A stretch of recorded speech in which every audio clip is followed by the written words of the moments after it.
Good evening. Welcome to American Baptist College, and also welcome to the historic chapel in American Baptist College. I think it's a fitting place to have such a much needed conversation. I'm grateful for all of you who joined us tonight to discuss when religion becomes evil.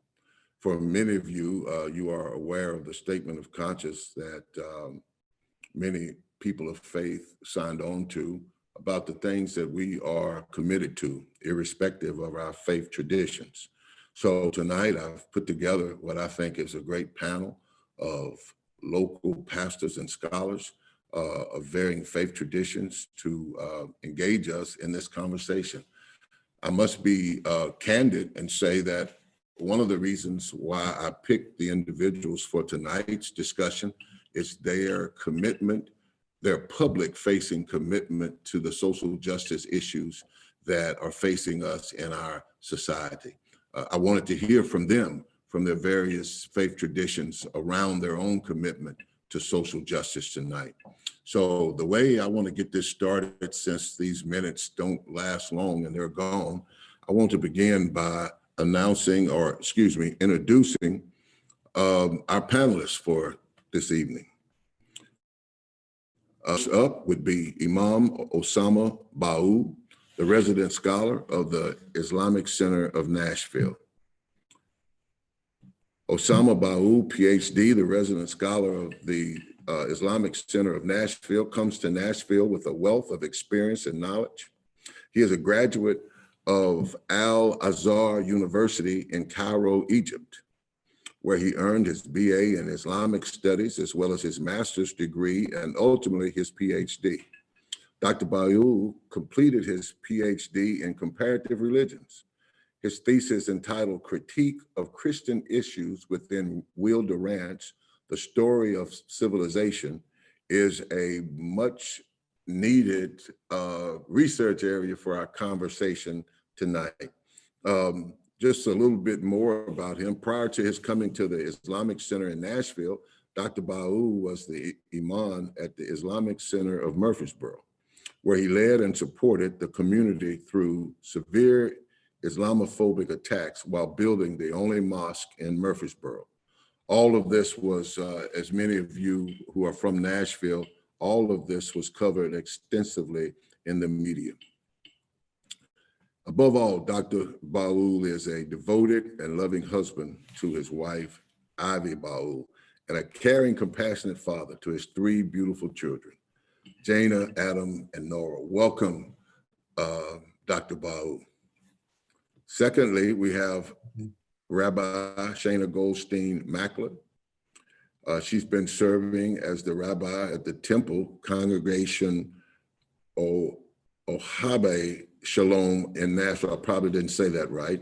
Since her ordination at the Hebrew Union College Jewish Institute of Religion in Cincinnati in 2004. Prior to that, she earned her Master's of Arts in Hebrew Letters from HUC in 2003 and graduated Phi Beta Kappa from the University of Florida in 1998. She served congregations in Michigan, Florida, and even in Mississippi.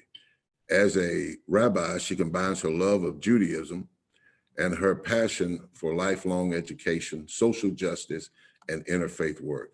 Rabbi Mackler is proud of the legacy of social justice at the Temple and is honored to be a representative in the larger community, building a strong foundation as a partner for other communities of difference to bring about greater understanding, inclusion, and cooperation. Welcome, Rabbi Shana Mackler. Thanks for including me. I'm glad to be here. Thank you so much. Next would be Ingrid McIntyre, the pastor of Glencliff United Methodist Church. Ingrid is also the co-founder and former executive director of Open Table Nashville, a ministry with those experiencing homelessness that focuses on disrupting cycles of poverty in the Nashville area. She also serves as pastor of Glencliff United Methodist Church and is a founding director of the Village at Glencliff, a tiny home respite for individuals experiencing homelessness. Good evening, Ingrid. How are you doing? I'm doing great. My video won't start, but I'm glad to be here. It says that it won't open, but I'm good being faceless. Okay. Oh, so you're going to be faceless with us all evening? Well, I don't know. If my video if it'll let me turn my video on. It just says that the host just asked me. There I am. Hi. Glad Hey, to be Ingrid, here. how are you? Great. Thanks. Okay. All right. And finally, Dr. Chris Williamson, pastor of Strong Tower Bible Church. He's the founder and senior pastor of Strong Tower Bible Church, a multi-dimensional fellowship in Nashville, Tennessee. Since 1995, Pastor Chris is about leading Strong Tower Bible Church to be a difference maker for the Lord locally and globally. Pastor Chris earned his BA in Biblical Studies from Liberty University, his master's in Religious Education from Liberty Baptist Theological Seminary, and his doctors of Strategic Leadership from Regent University School of Business. He hails from Calvary Evangelical Baptist Church in Portsmouth, Virginia, and he was, for 6 years, he was a member of a pioneer Christian rap group, Transformation Crusade. I did not know that about you, Chris. He has preached and taught around the country at various colleges, universities, conferences, and outreach events, not only in the United States, but also throughout Africa and the Caribbean and even in Europe. Pastor Chris is married and he lives here in Franklin, and he has 4 beautiful children, Dante, Krista, Chase, and Caris. He's also authored 2 books, Making Disciples Who Make a Difference, and One But Not the Same, God's Diverse Kingdom Comes Through Race, Class, and Gender.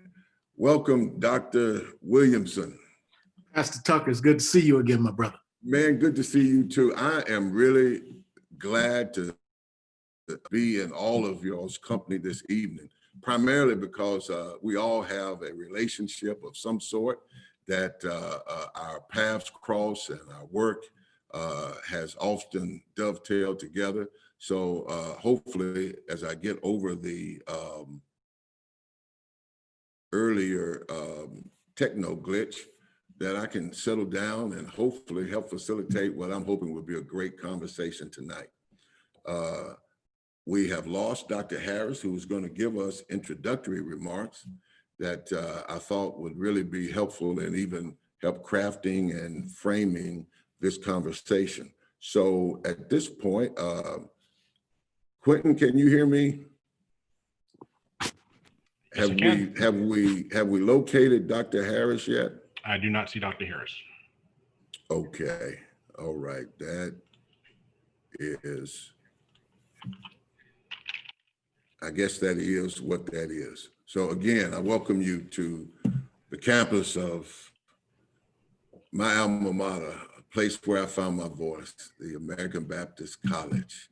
And I want to just jump right into this. And even as in the absence of Dr. Harris's remarks, I'm going to make a attempt at trying to at least frame this. Charles Kimball wrote a book entitled When Religion Becomes Evil. And it's in his book, he issues 5 warning signs: absolute truth claims, blind obedience, establishing the ideal time, the end justifies any means, and declaring holy war. There's a quote I like to read: religion is arguably the most powerful and pervasive force on earth. At the same time, history clearly shows that religion has often been linked directly to the worst examples of human behavior. It is somewhat trite, but nevertheless sadly true to say that more wars have been waged, more people killed, and these days more evil perpetrated in the name of religion than by any other institutional force in human history. I find that to be a graphic statement, and one that hopefully will frame our conversations tonight. We're all aware, and we're in the middle of not only a pandemic, But prior to that, there was civil unrest that was brewing over police brutality within our country that has since reached a fever pitch. Added to those two issues, we have what some people call a unresolved presidential election that has been charged with political and religious rhetoric that in many cases is very vitriolic. So as we begin this conversation, I just want to ask this question, and I want to give each of you the opportunity to respond to it. Name a time when faith has become evil in your justice work. And if you were to revisit that situation, what do you think went wrong? Name a time when faith, your faith or any faith, has become evil as it relates to your justice work. And if you were to revisit that situation, what went wrong? And I want to start in the way I did the introductions and start with Dr. Bahloul. You need to unmute, Doc. Yes, that's I really appreciate the opportunity, and thank you very much for allowing this discussion.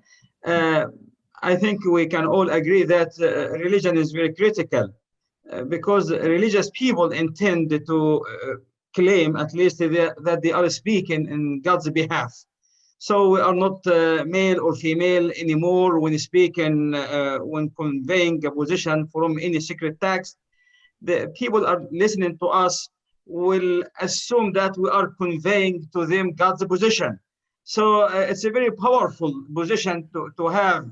Very good if the intent and the outcome is good, very dangerous if the outcome is bad or the intent is bad. You ask me to name a certain circumstance. I think everyone in America should. And remember with sadness what happened in September the 11th. Well, here Muslim individuals, at least according to the conclusion, claim that killing and eliminating one's life can please God in any way. And while the massive majority of the Muslims will see them as an individual hijacking their own religion, it seems like religion at least came across as evil. Within the current context, recently at least within Middle Tennessee, I should recall with sadness upon the time when we were trying to build the Islamic Center of Murfreesboro. It was a troubling time because while people have the right always to speak their mind, have the right to protest even, I feel like we cannot be a full human without a full freedom. But I thought it was troubling to me, to say the least, when some people within the religious community outside of Islam try to prevent people from building a facility. Not only that, when someone came to my office and they said this to me, he said, I am here to let you know that you are going to hell. And he was a religious figure. And I learned over the time to take it easy. And I had no option but to be sarcastic, saying to him, did God send you an email last night with the list of the people going to hell, and it happened that you found my name there? And he said, no, you did not accept the Christ, therefore you are going to hellfire. I said, well, you should be proud of your religion, but you should be mindful of your position and allow God to handle his own business. Here is religion become really evil, killing and eliminating the life of innocent people going to their work in New York, hurting an individual, trying to take care of his job, extending a facility, because we need a facility in Murfreesboro. And I think within our current context, I have to be frank saying when people intend to dismiss morality altogether, claiming that I will vote to certain candidate because maybe he is pro-life, while pro-life is critical, and I really appreciate the position, but can we ignore the entire morality?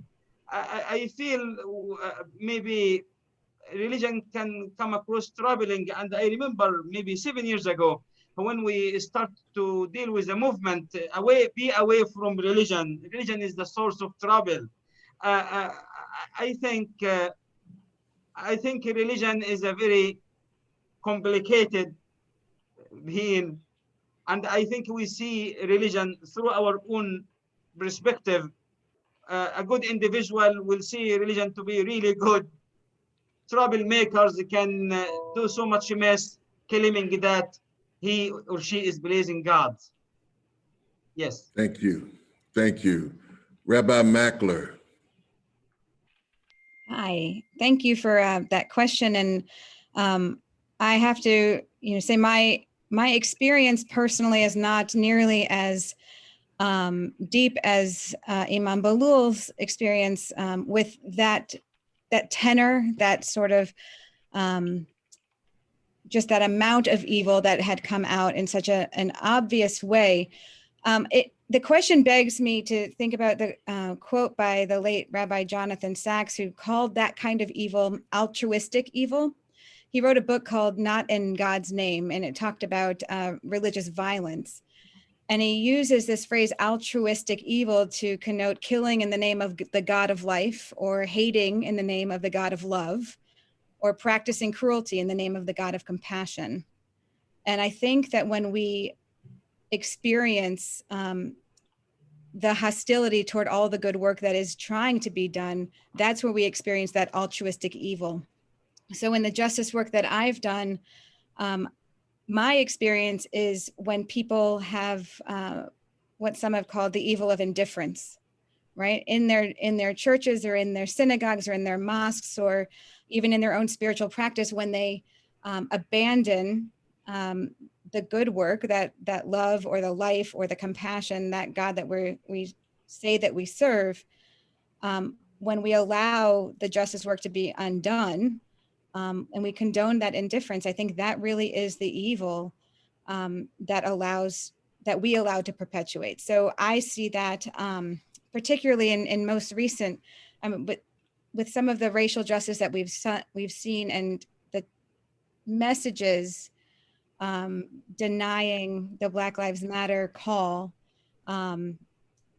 or if you were to do justice work like I did in the field of immigration, and you have people that stand up and no matter their faith, we all welcome the stranger, and to not do that, to not allow that to happen, that is where I see that altruistic evil come out. It's, to do these things or to preach the word in such a way that violates really that call. So to me, that's where I see that evil showing its head, is really through the either altruistic evil or that indifference to evil. Thank you so much, Rabbi. Now to Pastor McIntyre. Can you name a time when faith has become evil as it relates to your justice work? Yeah, I do a lot of work on the streets and with people experiencing homelessness, on a day-to-day basis, who have struggled through a lot. And one of the most hurtful things that I've seen, and I will say mostly Christians, because that's my background, and that's the community that has responded in this way, sometimes have said, we love these people, but not too close, right? And I think that can be evil. Cutting people out of our communities who are the very people that we are called to love the most, that we are the very people, they're the very people that we are called to be most compassionate to and with. And when communities decide that, we want to be able to serve while we're standing behind the food line, right? That's safe. We want to be able to serve where we dump our used clothes into your church fellowship hall for people to dig through. Like, that's safe. But there's no justice in that, right? There's really no breaking of any kind of cycle. There's no relationship building. There's not, I want you to move next door. There's no proximity there. And certainly it's proximity that helps change our hearts, right? That transforms our lives.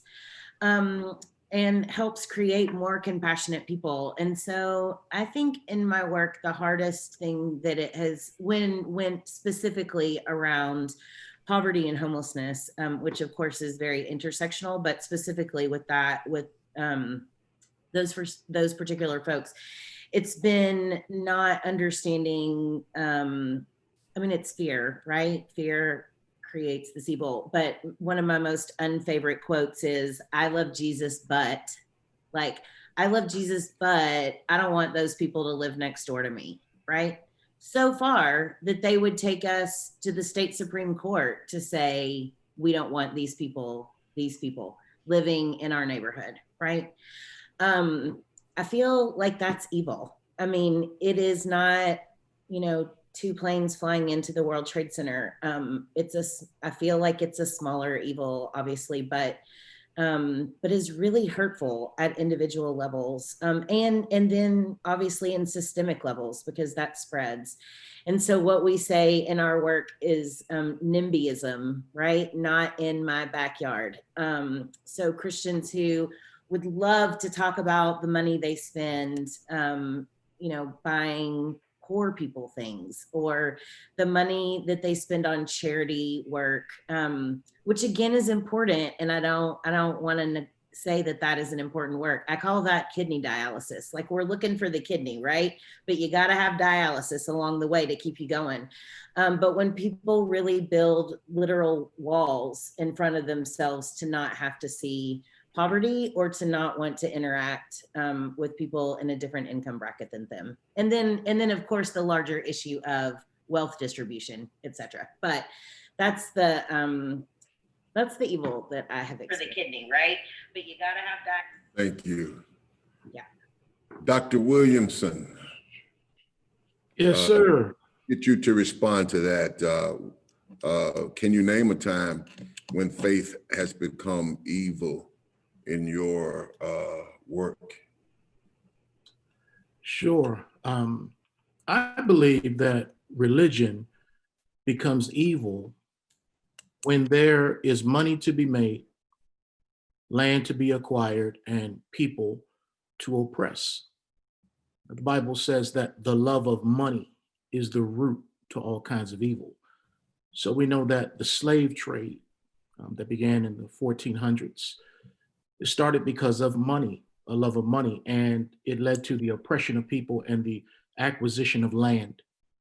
And so as we move towards the founding of America, we can't neglect the foundation on which this country was built, which was white Christian nationalism.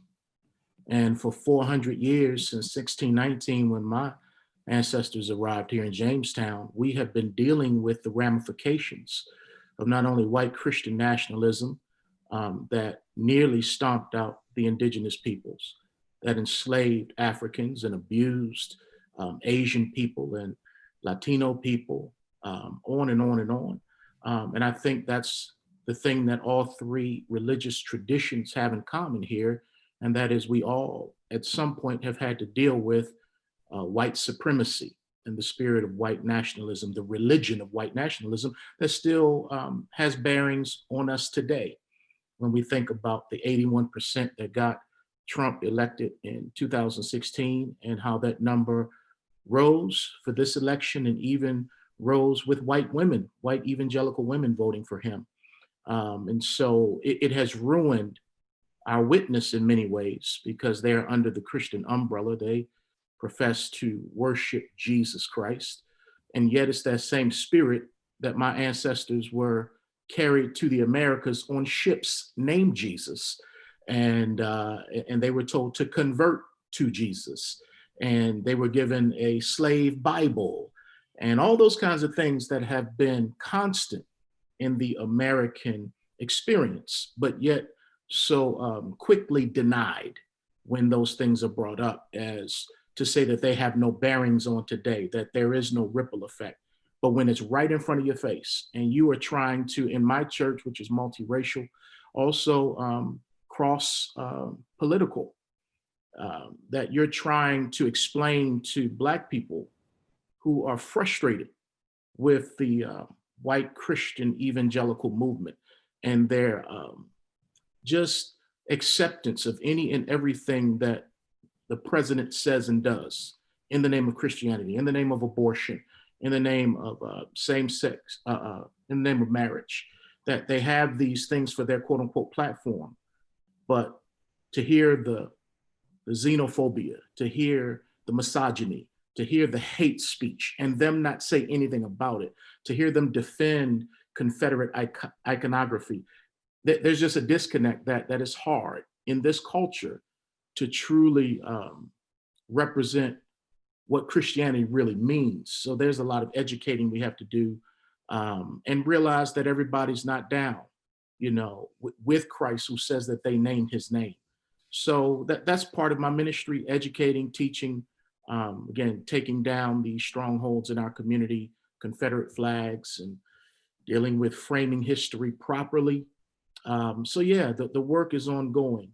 But I tell you, man, it gets discouraging sometimes to hear that the same thing that Frederick Douglass dealt with as a former slave in terms of this Christianityism, this thing, that this slave holding religion, that not much has changed after hundreds of years in our seminaries, in our churches, in our places of business, our Christian broadcasting places. I mean, it's the same thing, the spirit of white supremacy.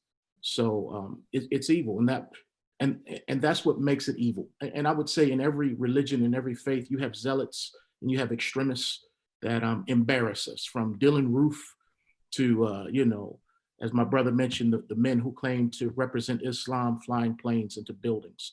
So yeah, they make it tough on us, but still we're able to reach those who have ears to hear. Thank you. Now, what I found that was interesting in just this first question, that I want to, all the examples that were given in that question were Christian examples. That's interesting. That's interesting. Now, let me move on, but I've made a few notes. If I circle back around to that horse, but that is really, really interesting. White Christian nationalism, altruistic evil. Y'all are helping me and basically giving me stuff to read later. Let me jump to absolute truth claims. And I want to frame that in a way. Swindle says that he lists 5 signs that religious extremism can arise up out of these 5 areas. One of those areas are absolute truth claims. And I know that within our faiths, we hold certain doctrines and dogmas as one of our foundation of our faith. How are you able to work with people of other faiths without your absolute truth claims impacting or impeding that work? Because again, I've known your work and what you do and how you are able in interfaith situations to make significant contributions. So maybe that may be helpful. How do you handle the truth claims of your faith without denying them, but you're also able to work with others? Let me start with Ingrid this time. No problem. I am really fortunate. I'm going to speak out of my own personal experience. Hopefully, I'm not every white Christian woman. I pray to God that I'm living a different life sometimes than every white Christian woman. I grew up in a family who loved Jesus, who was Christian. My father is a United Methodist pastor as well. And they focused more on the love of Jesus than the man of Jesus, right? The love and the compassion, the teachings of Jesus. And to me, Jesus accepted everyone. Jesus didn't say, can I heal you after you claim me as your Lord and Savior, right? Can I heal you after you claim me first, right? That was not a condition. It was not a condition to sit at the table with Christ. Christ loved, from what I can tell, from what I've studied and read, loved people unconditionally. And so if Christ is able to do that, like, how am I not? If we are following Christ, and Christ is able to love unconditionally, that's up to Christ, right? That's up to God. That's up to Christ. I am here to love unconditionally. And so I don't have absolutes for others, I guess. And that is probably not what a lot of other Christians would want to hear, or maybe even my bishop, which is fine. That's my answer, is that Jesus, the love that I have experienced of Christ, either through reading or through tradition or through experience, has been an all-inclusive love. And I am grateful for that, and know that not everyone has had that experience, which makes me, it propels me forward in my work. Chris, when you are talking of all that evil, those are the things that propel me forward in my work, because I know that our work is not done when that's the answer, right? When that's the foundation that we're working from, and when people are still making judgments in the name of Christ, really, right? And saying that white nationalism is the thing. It's not. That's my belief, right? And so I guess those absolute faith claims of other people, I don't feel put upon by anyone else to feel a certain way, or to believe a certain thing. But I guess that's where it comes down for me. It's pretty simple, I guess. Like, that would never hold up in one of my classes in seminary, right? But that's what it is for me. That's how I put one foot in front of the other on the streets. That's how I meet with brothers and sisters and siblings of all kinds.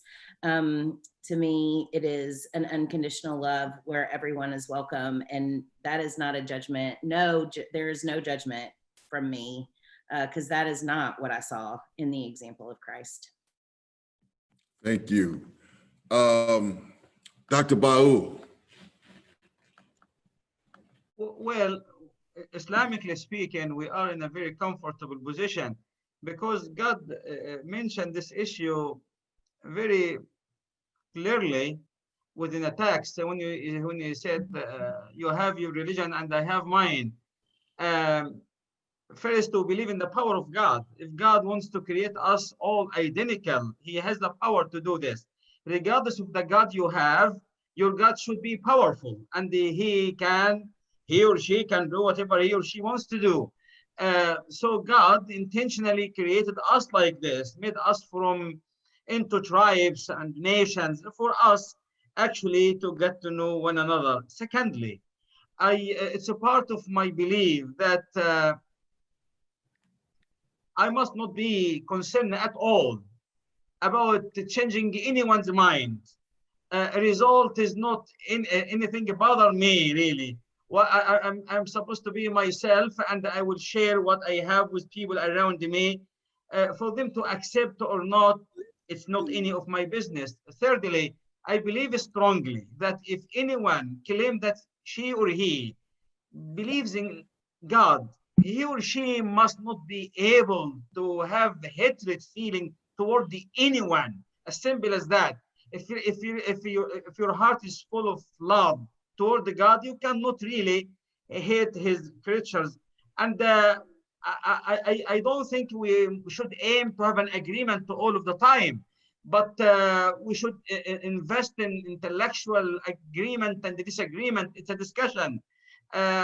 Freedom is beautiful, and for everyone to speak his or her mind. Keeping this in mind led me to enjoy each discussion. When speaking with a Jewish scholar like A.G. Levine, we're speaking about the issue of Israel and Palestine and the Jewish.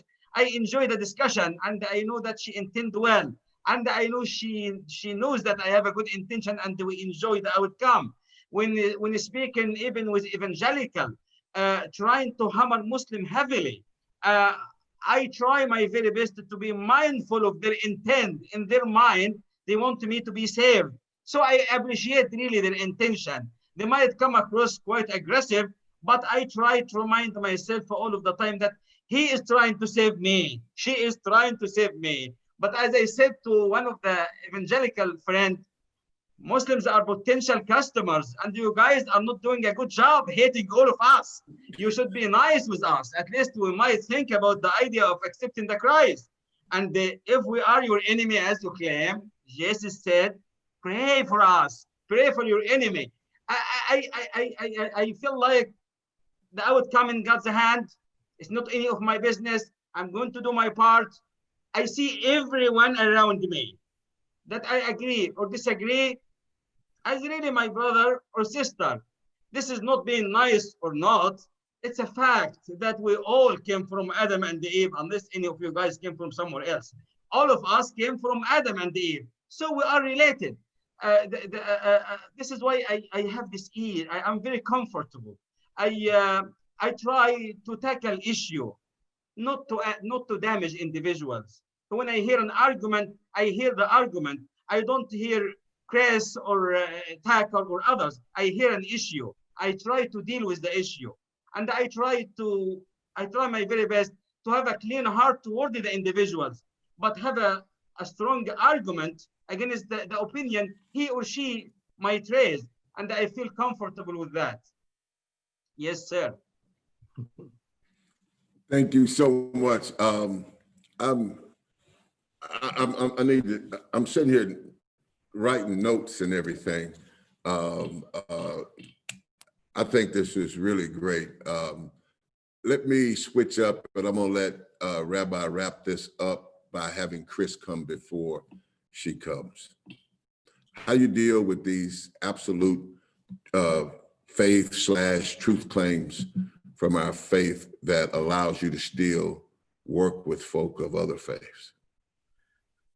Well, I believe we have to begin by connecting on a human level as sons and daughters of Adam, people who have the image of God in them and upon them, that we are neighbors. And when the Lord Jesus encourages us to love our neighbors, he doesn't qualify who your neighbor is that you are to love.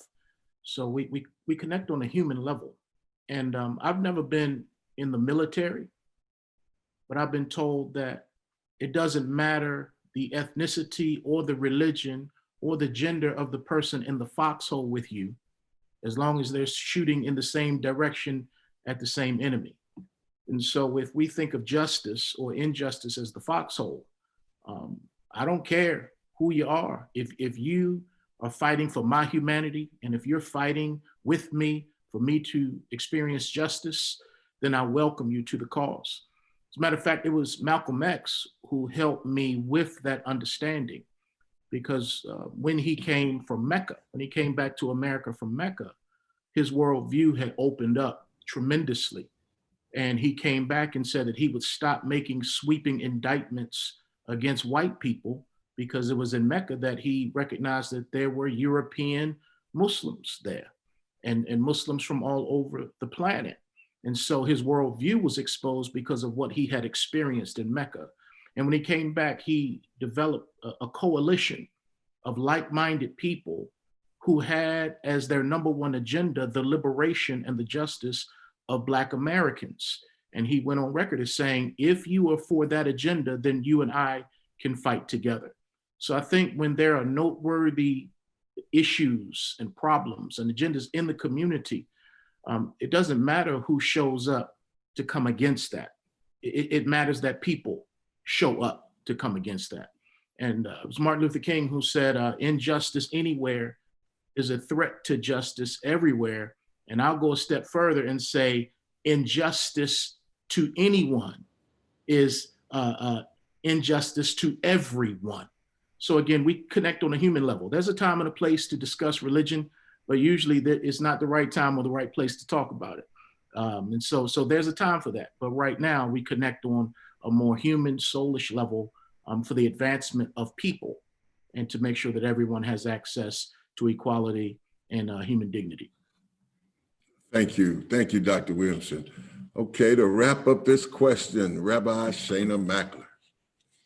I appreciate everything that has been said, Pastor Chris. This was really helpful. And I think what we have in common really can transcend those differences if it's a conscious choice to put aside those differences. Not that they don't matter, but they don't matter to the task at hand. Or they can both or all inform the task at hand, and we should make room for that. I don't come from a tradition that loves absolutes. We like dialogue and discussion and dismantling the conversation a bit to come up with an understanding. We have that tradition of interpretation, and I think the understanding that our unity is not based in our uniformity in our own tradition. And so knowing that and being a minority faith, we've always had to deal with a majority faith around us and recognize that we don't have that absolute certainty. But what we do share is a job to do in this world and to take care of humanity and our planet.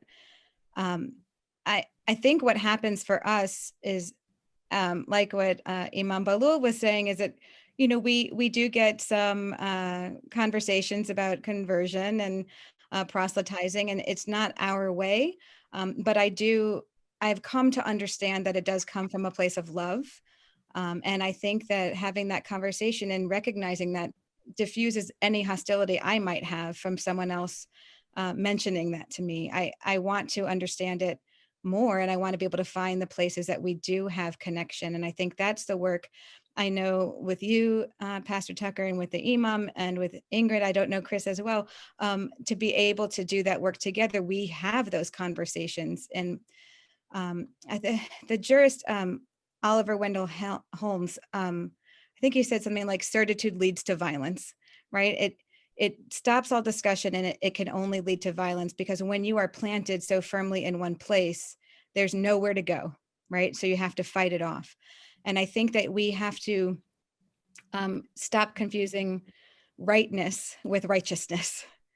You know, we have to be able to put aside being right for the sake of being righteous, or bringing righteousness in. And so for me, that's really where I think those of us who want to use our faith to help make a better world and to be able to work with others in creating that better world, we've been able to put aside rightness and not having to correct or defend in order to get that work done, for that righteous work to be done. Y'all are killing me. I can't write this quick. I mean, I really wish to hope to continue to try to expand this dialogue. And even some of the things that you said, even with starting with Dr. Bahloul, the fact that you are sensitive that the evangelical is trying to save you, that allows you to give them a pass. That's a whole nother level of tolerance. That's just a whole nother level of tolerance that, I'm just listening. Our unity is not based on uniformity. If injustice was a foxhole and I take people's statements, and once I mess them up, Chris, I don't have to attribute it to them. So you'll be all right.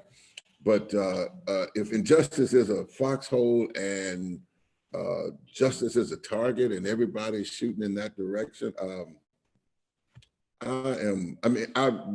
this is helpful for me in that I really think that as society, and if we are committed as people and as citizens to human flourishing, that if more people of faith like you could hold these positions in tension with the beliefs inside of our own traditions, to look forward and pass our own selves toward overall human flourishing, I don't know, it just seems like it would be so easy, but I don't know if I could put together a panel of 12 of varying faiths that we could even have this conversation. I will say that having pre-existing relationships also helps when there is an issue, because my care and concern for that person often bridles other areas that might be offensive to that person. So I thank you for that. What I want to do is we have been having ongoing technical difficulties, and people who have registered can't get in. I don't know what happened. I'm trying to look like it's not bothering me. I know y'all see me, I'm looking down a little bit. So Quentin, if you got Dr. Harris, who has made it with us, I definitely would like to bring him on as not only a fellow journey person with me, but many of you know him also, and he is the president of this great institution in which I sit right now. Quentin, can you bring Doc up? Yes, hello, everybody. There you are. There you are. There I am. I did get an opportunity to hear some of the rich comments and responses, the deep dive that you all are taking tonight for theological imagination. I just wrote myself a note, theological imagination across religious traditions. And that kind of theological imagination is necessary if we are going to be able to find the truth and the claims of truth as they relate to all of our humanity through those religious traditions. And I applaud this kind of dialogical conversation because religious traditions seemingly cannot get out of the canon of their own truth claims, and to be informed by other truth claims and other traditions in a way where you're not defending, but you're open to engagement. And that is necessary in our current situation where cults and ideological claims that are being made seemingly cut people off from listening to other traditions and finding truth. And at the end of the day, truth that affirms our collective humanity is what we're after. Truth that gives us an openness to the creation and the gifts of God, and however the sacred invites itself into our spaces is what we want to honor. And the more we can understand that no one exhausts that truth, no one can completely absolutize that truth, that no one has a claim on it to the extent that they cannot be open to whatever else they may discover, the more religion becomes a friend, let me put it that way, becomes a gift to us rather than religion becoming evil and against us. And we have seen how religion across the years and across the decades was probably the most evil that we've had to contend with in our lives, in our history in America. And so I'm grateful for this kind of conversation. I had a wonderful conversation this evening, Davie Tucker. And I think that's the reason why I got here. And I thought this meeting was at 7 rather than 6. And I got so excited. I had about an hour conversation with James Lawson this evening. And James Lawson, as you know, is a deeply committed person to a vision of our collective humanity. Beginning, of course, he's a Christian faith affirmer of Jesus, but it goes beyond that to the point that he points up what it is that we ought to look like as human beings if we embrace the best of what we understand about God through our traditions. What should we look like? How would we look? What would the world look like if we affirm the best of our traditions and what truth calls us to? And I'll just say that and leave that, but I'm looking forward to these kind of dialogical exchanges so that we can get to that truth and find what we could look like in our collective humanity. Justice, of course, is going to be there. Justice and openness and access to all the resources that we can provide through justice. That's what it's going to look like. What it's going to look like is that nobody is going to be condemned and or be defined by anybody's tradition, but openness to how people discover themselves through traditions that are alive with faith. What it's going to look like is going to look like people being able to not defend, but be on the offensive because they understand what is good for you and what is good for me and my own cultural, racial, and histories has to be good for you. And if you keep me from discovering it, you can't discover it for yourself. I think I just said something, you just can't discover it for yourself. And what white America has done, it has co-opted the best of our religious traditions, canonized them for their own political gain and visions and lens, made it so narrow and provincial that it becomes Americanized in the Anglo-Saxon myth of superiority, dominance, and what James Lawson said this evening, plantation capitalism that keeps fueling a sense of dominance and control over people's life, and then put the garment of religion around it so that a Donald Trump and other people can say that they have this understanding of life and democracy, and at the same time, it is courting the very evil and the very oppression that we are working ourselves against, trying to find our way out of. And I don't know about you, but I'm tired of this country using the best of what I know about God for the advantage of oppression. I'm tired of this country taking the best of what we discovered about freedom and then provincially taking it for the gain and political dominance that white superiority want to continue to have. And I think you're tired too. I think we're all tired. Yeah, I'm tired. I'm tired, like Doc. water and righteousness that will ever flow and stream. Let liberation and love come together. Let stitch together love and liberation. Let's stitch together Judaism and Islam and the best of Christian faith. Let's stitch together the openness that God has for us in the very sacred spaces that our religious traditions represent. And that way, religion can have the kind of theological imagination and not become evil. I don't have to defend Martin King. I don't have to defend Malcolm X. I don't have to defend Judaism. I can be open to it. And I can say, feed me the bread that is in your tradition so that I can have the sustenance and the power to advance the cause of our humanity as God sees it. Y'all got me on the roll there. Thank you, Dr. Harris. Thank you so much. I'm glad that you finally made it in. And I really do thank you and want to thank you not only for your leadership here at ABC, but even in the city as creating this space and allowing us to do this. And we want to continue having these dialogues so that we can try to make an impact in our society, in our world, and right now, even in our city. So I'm grateful for you, and I'm grateful that you allowed me to exercise what gifts I have here at American Baptist College also.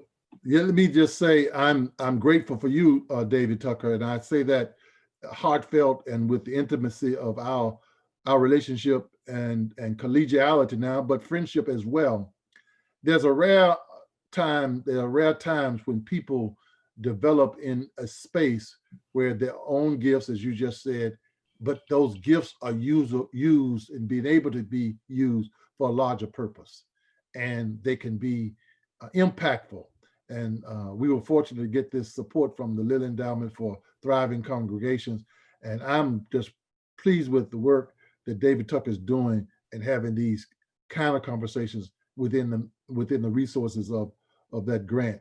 And I think if we continue to be creative and imaginative, we can make an impact through this space that we have, this opportunity we have to shape Nashville differently, to impact Nashville differently. Because I don't see what we're talking about tonight separate from the political arrangements and the systemic issues as it relates to Nashville and how Nashville make public policy decisions. I'm trying to bring social justice and public policy together through our faith traditions. So thank you, Davie Tucker, for your leadership and your direction tonight. Thank you, Dr. Harris. Wow. Okay. Now, I was listening and I was going to write some stuff, but when he turned a corner, and in our faith tradition, there's a place even in the phrase of turning a corner when one raises their voice and it tends to draw your attention. So I just want to just say how grateful and I think Nashville is for the leadership and the longevity of people like Reverend Dr. Forrest Elliott Harris. Let me just flip and ask this question then, that as Doc was talking, it seems like we are focusing a lot around Christianity right now. It seems like from the responses of the question, Christianity seems to be the problem, the big problem tonight. So let me ask this question. We as a country say that the the First Amendment guarantees freedom of religion. And we hear that. But then we simultaneously hear this historical national narrative that this is a Christian nation. So I want to start with my Islamic and Jewish brethren. I don't think brethren is the right one right here, but how do you hear that, and how does that impact you and your work? Dr. Bahloul. Well, we get used not only within America, but worldwide. We get used to repeating a sentence. And can you turn up just a little bit? So for some reason, your volume is lower than everyone else's to me. I don't know about anyone else, but your volume is just a little bit lower. Is it good now? It is much better now. Yeah, that's good. Well, it seems like it's an issue not only in America, but when you travel everywhere, people intend to claim certain position. When trying to ask them for clarity, do you really call for separation between the state and the church? While it is something fundamental within the constitution in our country here, many people will like to repeat this, but no, but I have certain understanding in mind. I think it's a challenge for any minority, but something I really appreciate within this context, that while it seems like the majority within any country, I was delighted to participate in working with a group supporting a minority worldwide. I came to realize that it seems like the majority within any country, it seems they have similar behavior. The minority Muslims in Central Africa, for example, being harassed as a minority, while you go to the minority Christian in Pakistan, been having some trouble, as they said. It seems like the majority intend to assume certain power. I think in America, we should realize that it's a special gift that we have the opportunity to live within a diverse society. We have an opportunity to question our positions and to ask and to answer. I spent years studying Judaism, but my understanding to Judaism moved to a different level when I started interacting with rabbis in Texas and in Tennessee, and they become close friends. My understanding about Christianity moved to a different level when I started looking to a Christian pastors as not an individual that I am competing with, but rather we are colleagues. I remember the one taught me how to file tax in America as a clergy was a United Methodist pastor. He said to me, "You are a clergy, you have to learn how to file tax." So I think we are fortunate to have this diversity. I see it to be powerful. And if anyone cares about America as a country, should support inclusiveness, should appreciate this power and this special smell and taste in this country. I don't think, in my opinion, and all of you may be born in America, and you grew up in America. I was born in Egypt and I grew up in Egypt. In my opinion, the most special gift about America is not really its economy size, nor its army size. I think America is so special because of its diversity and its stand for freedom. If American choose not to support this diversity and this freedom, I think we will lose in America the most special fact about us as American. The fact that people say, you know what, there is a separation between the church and the state. I don't think there is a separation. I think we see this every day. And I wish that people will come across frank and they make an argument for their positions. For me, as a minority, I really appreciate the opportunity. I heard many complain from many people, some people within my congregation, especially sisters, because of their scarf. And the people have the ability to identify them easily. And they become a target for hate sometimes.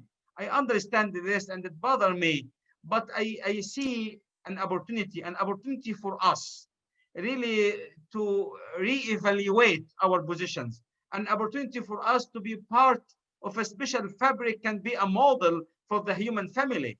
I think we have a unique opportunity because of our capability today and our ability to communicate in a level no one else did before, or even envision or dream for before.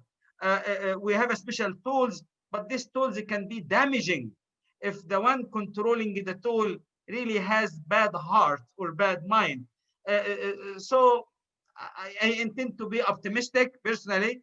I feel like we can turn things around, but I don't see separation between the church and the state. I didn't see it. It's obvious in Europe. There is no separation. In America, in my opinion, in a better place because we are naturally diverse. Everyone, your grandfather came from somewhere else. Maybe 3-4 generations came from somewhere else.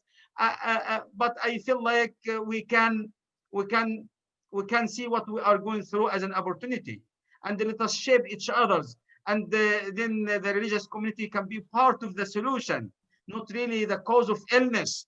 And we cannot reach this without allowing an absolute freedom for everyone to speak his or her mind, being very comfortable about his or her positions. And as I've been taught growing up from my tradition, that my opinion is right, but it might be wrong. Other opinion is wrong. It might be right. Give the other side a chance. I really sense the challenge, but I see the opportunity. Well, thank you so much, Rabbi Mackler. So if we think about America being a Christian nation, even though it's not codified that way, it behaves that way. I don't think there's any doubt to the fact that people believe that and act in that way. A pastor friend of mine says that, it used to be religion and country, and he sees it morphing now to religion is country. And he is seeing in his Christian community that blending of both. It's sort of a nationalism based on Christianity. I remember when I first started my justice work, it was even when I was in high school, I started advocacy, and I went to the Hill and I advocated on behalf of the Religious Freedom Restoration Act, the first go around, which was passed almost unanimously, I believe. And it was like 1991 or 1992. And it sought to protect minority religious rights from the majority. So I advocated on behalf of Indigenous people's right to smoke peyote, right, which was illegal in many states. And so that was something that was to protect minority rights, religious rights. What's happening now with RFRA, this is an example with the Religious Freedom Restoration Act, is that it is being manipulated and it has twisted now into allowing the majority faith to assert itself on others in order to act out. They're allowed to use their majority faith to sort of push aside other people's practices and to insert it into business and insert it into into like healthcare coverage and all the rest. And it sort of flipped it on its head. And I see that as a warning sign, really, for the blending of church and state in an unhealthy way, where it's one particular myopic, narrow understanding of faith for Christians and for the rest of us. It's very, very narrow. And I feel it sort of overtaking the minority faiths and other Christian faiths that don't believe in that sort of narrowness. So that's something that I do see, Pastor Tucker. I see some of that coming out now more and more recently than before. I did feel a little less that it was quite so obvious in the past, and now I feel like it's tilting the other way. Thank you. Dr. Williamson.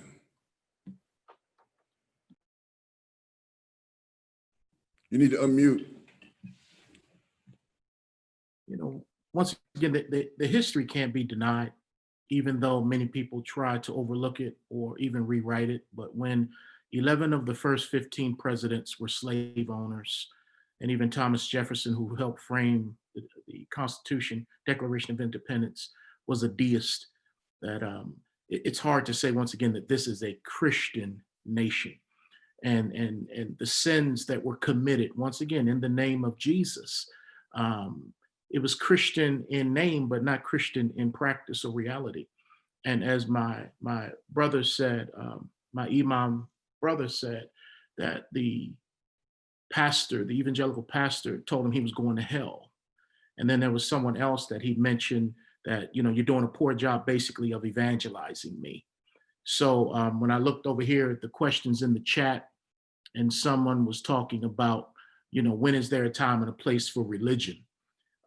You know, as I hear my man speak here, I'm like, wow, this is really an embarrassment. It's an indictment against this brand of Christianity, which is really a kind that wants to triumph over people, that really doesn't care about people. It cares about numbers. It cares about conversions, but really not about making disciples, but about conversions. And that has not worked. And so what my friend is saying here is that, love me, speak to me, and maybe I'll consider what you're talking about. But why would I want to check out your Christ if, in other words, you haven't even earned the right to be heard in my life, but you're coming in and you decapitate me with what you call the gospel, and you walk away feeling better about yourself, but you leave me here, you know, having been run over by religion. And so for me, my concern is with not so much evangelizing my Islamic friend or my Hebrew friend. I feel like I need to evangelize my evangelical friend and remind him or her what Jesus really stands for and what he's really about, and how we need to disconnect white Jesus and this white brand of Christianity from true biblical Christianity. Thank you so much. Okay, come on, Pastor Ingrid. Yeah, thanks. Can you repeat the question one more time, just so I make sure? I've gotten off track. And you know, I'm going to try to, because I have it written here, but I kind of morphed it a little bit when I asked the question originally, that the Constitution in the First Amendment guarantees the right to the freedom of religion. But we have this historic national narrative that we hear often, that this is a Christian nation. How do you hear that? And how does it affect you in your work, particularly in your interfaith type work? Yeah, well, honestly, it's embarrassing to me. I am not ashamed really to say that I'm embarrassed of Christians a lot of times. I am not embarrassed of my faith, and I'm not embarrassed of who I claim, right? But I am embarrassed by Christians a lot of the time. I think we live in a country full of fear. And that is clear by the way people cling to what they think is right. And I also think that we live in a country that has lost a little bit or a lot of its critical thinking. how is it that we do not understand that people came to this country for religious freedom, right? And then we want to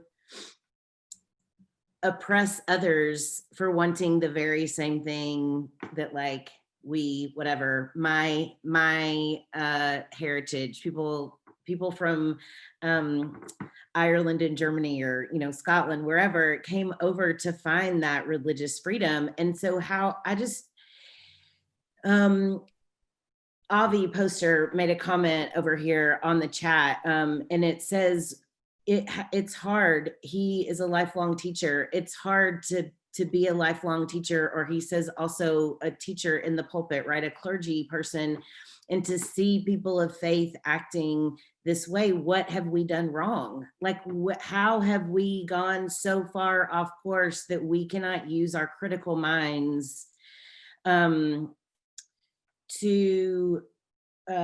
understand this conversation even that we're having, right? On a greater level, on a broader level, not just in this small context, but across a broader spectrum.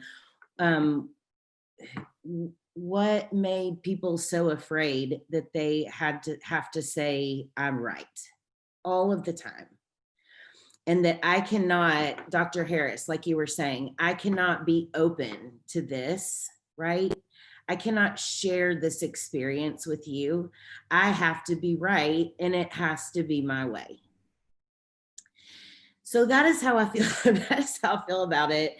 And it is scary to me. It is another statement that somebody made on here was, you know, how do you say, you know, from Christ's own lips, he said, go make disciples. Christ was clear about that. One of my favorite things is, or one of my favorite quotes, and I think it's St. Francis maybe, that said, I'd rather see a sermon any day than to hear one, right? I must have heard that a long time ago, because that is how I feel about our lives together. Right? If we can all live our sermons with our feet and with our lives and with our love, we wouldn't have to try to, like, convince people. Imam, maybe the people would get off your back and quit trying to proselytize you, right? Like, that's not going to happen. So I think we really have to work on our issues of fear and our issues of critical thinking, honestly, right? Like, those are the two things that keep popping up for me over and over, because I'm not okay with thinking like this is a Christian nation. It's not a Christian nation. It is a nation made up of beautiful, beautiful people of all different kinds, who, again, Dr. Harris, we have to stitch together, right? We have to stitch these traditions together. And to another question, to stand in solidarity with each other against the injustices that we are seeing, oftentimes in the name of Christ. Yeah, yeah. Well, Thank you so much. I'm remembering it was Gandhi who said, I like Jesus, or some variation of that. I like Jesus. It's Christians that I Right. have the problem with.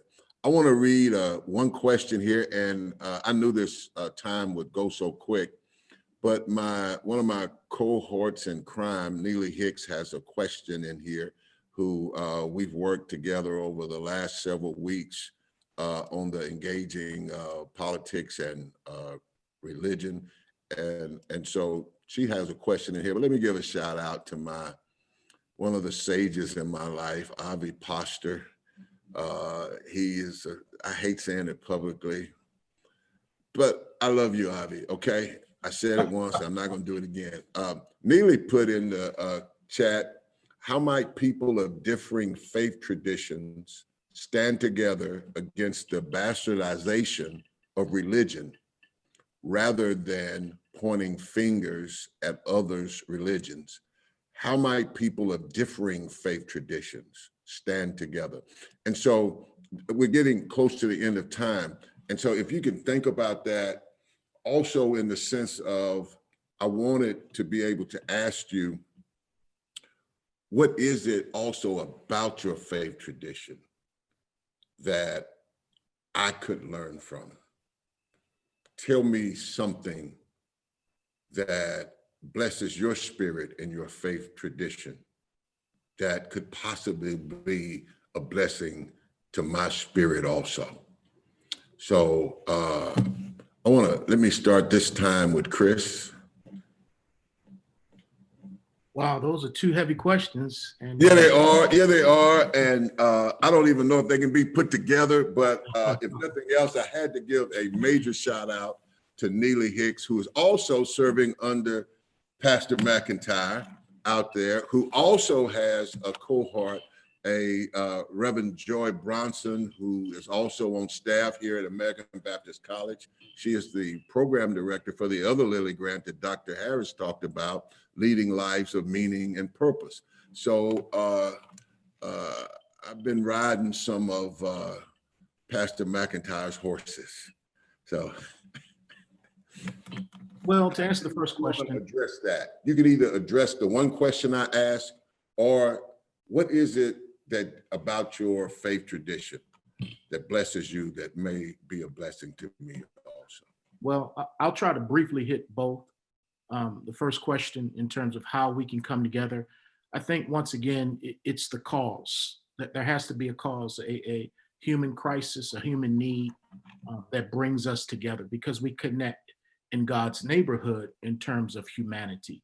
So if my neighbor is hurting directly, I'm hurting indirectly. It affects me. And so therefore, I think we need to find causes that are just, that are right, that are necessary, that our voice, that our own individual faith traditions may motivate action, involvement, and things like that, to step in and step up. And then secondly, as far as my faith, as my sister said, I'm somewhat embarrassed because much of this conversation has centered around Christianity. And there are many things that we should be ashamed of for those who name the name of Jesus Christ. But it should be our love.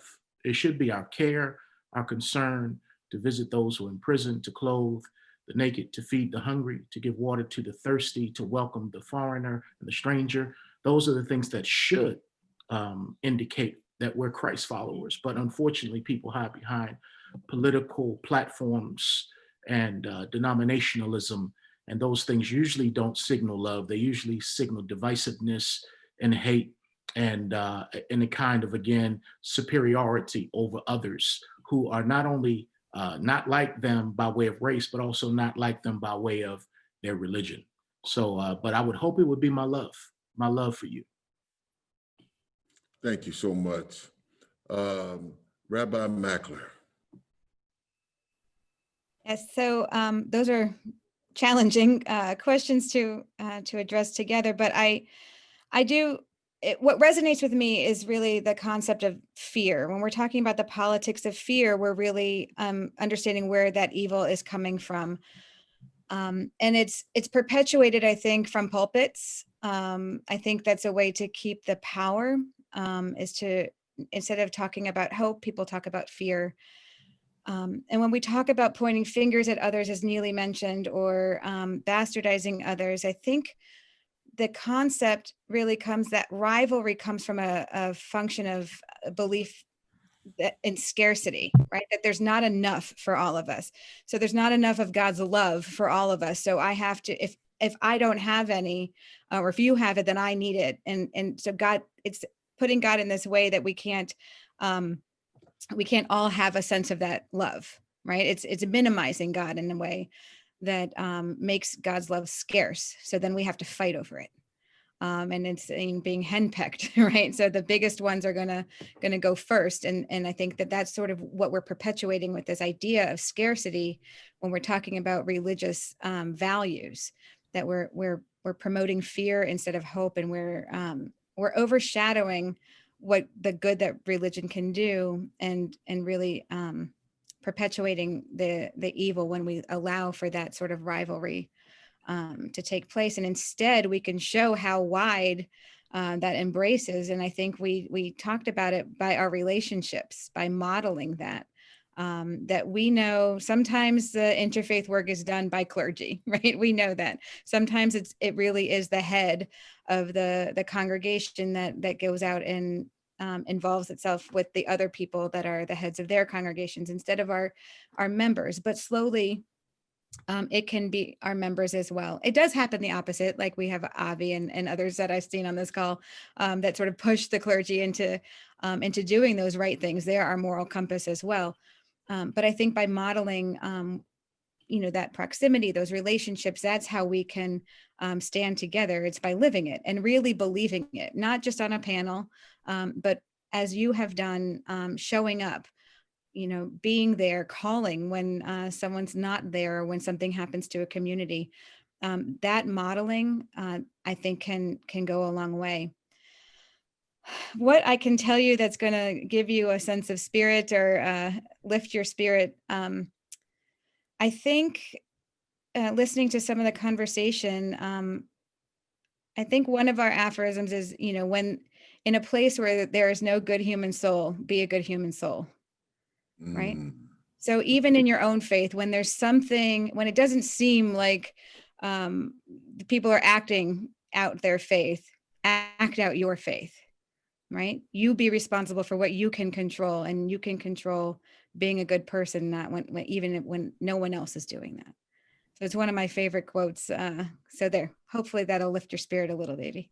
It did. And I didn't want to do no Baptist gyrations. I kind of wanted to do that. You can give me an amen. I'll take an amen. Like when you said that, we'll throw our hand up like that, but I didn't want to do that. Because I am in the academy and I'm in the academic space, but this is the chapel. So I guess I could have did that. Ingrid. I think being intentional about those relationships, like Rabbi Shana said, we are all stretched thin, I'm sure. Because there is a lot going on in our world. And so we have to choose where we spend our energy. And I think that it's a good choice to spend energy building relationships in our communities. And so I think intentionally showing up to conversations like this, intentionally being a part of the, different groups that have people talking across lines, right? We have those things are in our community. We have conversations that are happening in our community. And if we can get more people to show up than just the four of us who probably show up to all those things, right? But if we can get more of our colleagues to show up so that at least we are having those conversations, at least faith leaders are having those conversations, right? And then, like you said, we can pull others in, I think, and maybe we'll follow others. I mean, I would, but being more intentional, I think, about our relationships and how we build those, where we build those, who we build those with. I just always think it's about relationships. I can no longer demonize you when I know your story and when I know who you are, right? And so that's important. I would even say, the people who took us to the state Supreme Court, we're friends now, right? We kept that dialogue going and we're friends now, which is a miracle because I would not have thought that would have happened. And I will say specifically in terms of the faith piece, the thing that lifts my spirit, and this is not for Christianity in general, this is for my little pocket of Christianity in the United Methodist Church. I am thankful beyond words, especially in moments like this where it feels like hope is really shallow, right? Where it feels like we have to grasp really far to find that hope. I'm thankful for our connection, which we have in the United Methodist Church, which is a global connection, with Dr. Lawson in California and with my friend who is a bishop in Nigeria, and with, you know, we have connections all over the world. And to me, that has helped, again, broaden my vision of what humanity is and who humanity is and how we can love each other, even within the same denomination. So different. We're so different, right? But that has been a gift to me, and hopefully it can lift your spirit by knowing that, like, you know, it lifts my spirit when I'm reading a scripture on Sunday morning, that I know somebody in Australia is reading that same scripture because we're following lectionary together. And so we're connected in a bond that feels really safe, and that feels loving and secure. And maybe that's why I'm able to not be fearful. Maybe if everyone felt that safety and that love and that security in their family, that we could let go of some of this fear. So yeah, Thank you. those are my pieces. Thank you. Dr. Bahloul. Well, I think I have to say that, especially with the brother and the sister here said, we are feeling bad because of the talk about Christianity and what some Christians are doing. I want to remind everyone that the majority of the Christians are wonderful people, and the many good work here and everywhere worldwide happened by Christians and loving the Christ. We should all remember this. We should all remember that the majority of the human beings are good, and this minority, we must not allow them to contaminate our life. So I wanna say you can be proud if your faith and your community and what the Christians, very good Christians, were able to do worldwide. So if you are speaking about some troublemakers within Christianity, we have some troublemakers within the Muslim community, and I am sure Shana will agree with me that Judaism and any other religion, this is one thing. Secondly, as far as I think the key part of solution will be for us all to stop speaking about each other and to start speaking with each other. We should stop speaking about everyone. We have to start speaking with everyone. And it can be a way for us to eliminate different level of stereotype. And I think we can move more aggressive toward a better future for all. I think we should all do that. Speak with, not about. With, not about. And I think we'll be all fine. Something within my religion, I feel personally it's very powerful. That the concept of clergy does not exist within the religion at all. This is someone between you and the God, or claiming the authority that he or she can speak in behalf of God, does not exist in Islam. As one of the 7 leading jurists within the Muslim community, 700 years after the death of Prophet Muhammad, mentioned this when he said, the religion of Islam eliminates the power of clergy by depending solely in the collective morality of the society. So the majority morality within the society lead, no one, no Ossama or other can claim that he or she is speaking in behalf of God. God can speak for himself. He can do that, and we should all believe that he does. So I feel like it's understandable that we focus all in certain challenges here and there, but I see something very good going on in the country. When people protest and recite nonsense, I see something positive about it, about this, which is any doctor worldwide would love to deal with a disease with symptoms. No one would like to have a patient with a very aggressive white cancer. When people speak their mind, they give us an opportunity to debate them, to change their positions. It gives us an opportunity for us to have this beautiful dynamic. So if we have some people within our country, our fellow men and women, having a very aggressive view toward the minority, I think them being able in the last few years to speak their mind, there's something good about it. At least we identify the challenge. And because we don't want to deal with cancer, we hope that we deal. Now everyone is speaking his mind. I hope we'll be able to go through this cycle, and the outcome will be good for everyone if we intend to engage in a discussion. And as I said, speak with, not about each other. Thank you so much. Dr. Harris, we're a little bit over, but I'm gonna give you a couple minutes here to come in and Yeah, let me just say, not a couple of minutes, 6 seconds.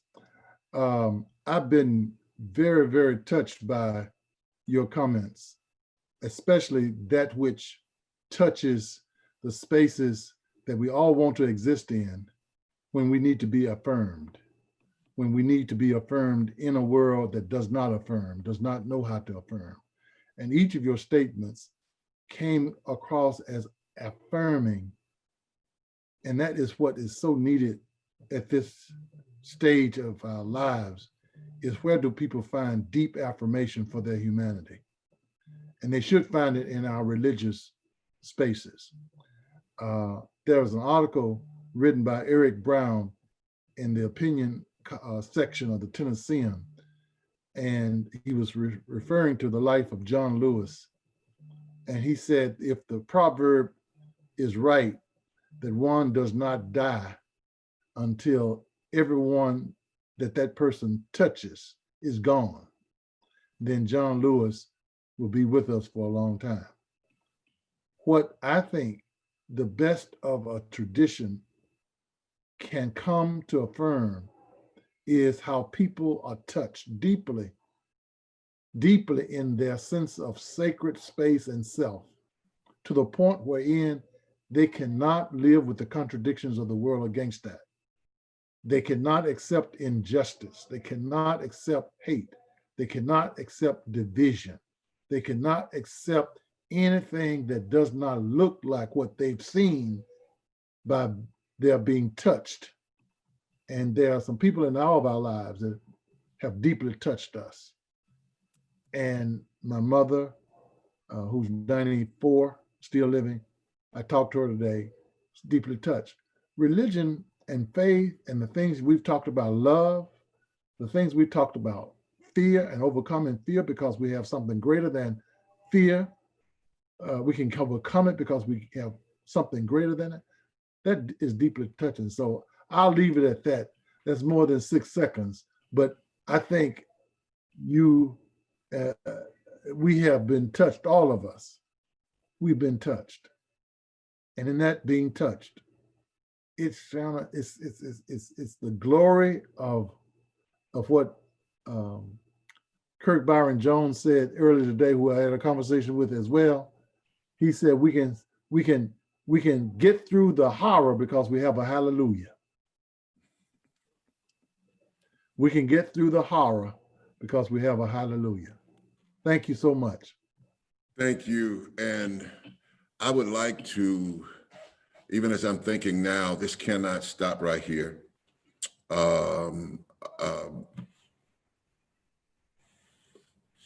Let me get my mind right here. Dr. Bahloul, Rabbi Shifton, Neely Hicks, myself, were all part of this statement of conscience.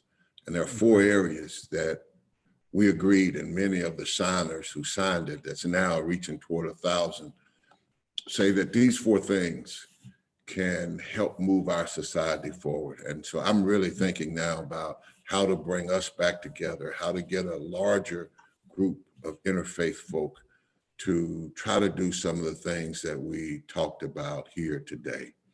I'm extremely grateful for your giving of your time, and also for the work that you do that consistently, constantly even inspires me. Took my wife out to Ingrid's church one Saturday while the building was going on, and she was just amazed that not only did the church allow her to do that, but that the people in the community let her. And so I've been blessed. My own sense of self is expanded by my associations with you. So I want to reach out later so we can try to get this and expand this, because I think not only our country, but specifically our city really needs this right now. So again, thank y'all for coming. I'm grateful to, looks like all the people who signed on stayed on, and we're grateful for them, and we hope that they've been blessed also.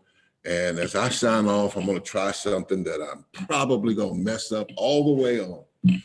But in my Christian way, one way we might say is, to him who is able to keep you from stumbling and to present you before his glorious presence without fault and with great joy. To the only God, our Savior, be glory, majesty, power, and authority through Jesus Christ our Lord, before all ages, now and forevermore. Amen. But I also want to say, may the Lord bless you and keep you. May the Lord make his face to shine on you and be gracious to you. May the Lord turn his face to you and give you peace. Then I want to say, Barakah Allah. I hope I said that right. I am grateful to all of you for your friendship and companionship, and look forward to moving this truck on down the road a little bit. Thanks to all those in the audience. We couldn't get to your questions, but I thank for you giving to this most meaningful conversation.